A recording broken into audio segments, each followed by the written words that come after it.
O profeta Daniel. Daniel é considerado um dos 4 maiores profetas. O termo profeta, biblicamente, deve ser entendido como um instrumento humano de Deus. Ao se pensar em resumir a obra de Daniel, se poderia dizer que se trata da narrativa de sua história, com ênfase nas suas visões apocalípticas e profunda sabedoria capaz de interpretar as visões e sonhos com precisão. Historicamente, Daniel, cujo nome significa Meu Juiz é Deus, pertencia a uma importante família de Judá e foi deportado para a Babilônia por Nabucodonosor, onde conseguiu um cargo na corte. Bastante firme em sua fé e em seus propósitos, Daniel recusava a alimentação servida no palácio para não se contaminar com a porção das iguarias do rei, nem com o vinho que ele bebia, preferindo legumes e água. Nabucodonosor havia tido um sonho e convocado os magos, os encantadores, os feiticeiros e os astrólogos. Pediu-lhes que revelassem não só o significado do sonho, mas o próprio conteúdo do sonho. Entretanto, eles não foram capazes. Então, através de divina revelação, Daniel contou o sonho não revelado pelo rei, que consistia em uma grande estátua. A cabeça era de ouro, o peito e os braços de prata, o ventre e coxas de bronze, as pernas de ferro e os pés eram parte de ferro e parte de barro.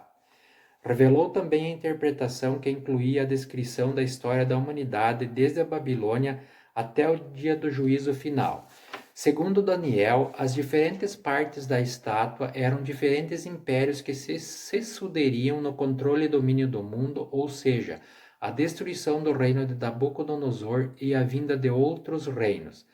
No capítulo 4 é relatado um segundo sonho do rei, onde foi vista uma grande árvore, formosa e frutífera, cuja altura chegava até o céu e servia de abrigo para os pássaros e os seres viventes.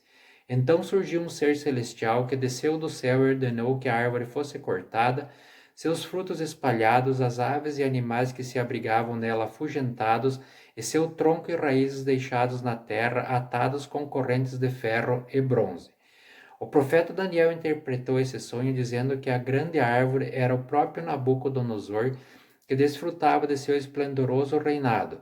Sobre o fato de a árvore ser cortada, isso significava que o rei seria expulso dentre os homens e faria morada com os animais do campo. Comeria junto com os bois da erva da terra, até que se passassem 7 tempos, e ele reconhecesse que o Altíssimo tem domínio sobre o reino dos homens e o dá a quem quer. Outra passagem interessante ocorre quando, por um decreto real, era proibida a adoração a Deus durante o período de 30 dias, devendo ser adorado somente o rei. Quem desobedecesse a tal decreto seria jogado na cova dos leões. Daniel foi flagrado em oração ao Deus de Israel e, portanto, jogado em uma cova com leões famintos. No entanto, lá permanece milagrosamente sem ser devorado pelos leões. As principais visões do profeta foram 4. A primeira foi a revelação do sonho do rei, já abordada ao se citar o capítulo 2. A segunda se apresentou como 4 ventos que se chocavam sobre o mar e então 4 animais grandes emergiram. O primeiro era um leão com asas de águia, o segundo era um urso com 3 costelas entre os seus dentes, o terceiro era parecido com uma pantera, com 4 cabeças e 4 asas de ave, e o quarto animal, terrível, espantoso e muito forte, tinha grandes dentes de ferro e 10 chifres. Nos versículos seguintes, o texto bíblico discorre na voz do profeta sobre cada parte da visão, que alcançam significações bastante apocalípticas. A terceira visão do profeta apresenta um carneiro com 2 chifres altos em frente ao rio, que é atacado por um bode. Aparece-lhe o anjo Gabriel, que explica o significado da visão, fazendo entender se tratar do tempo final. Já a quarta visão, relatada nos capítulos 10 e 11, o anjo dá a conhecer o futuro a Daniel, ampliando o conteúdo das visões anteriores e detalhando alguns pontos, enfatizando que diz respeito a tempos longínquos. Com isso, convém frisar que se buscou abordar resumidamente alguns pontos ligados às principais características do profeta Daniel.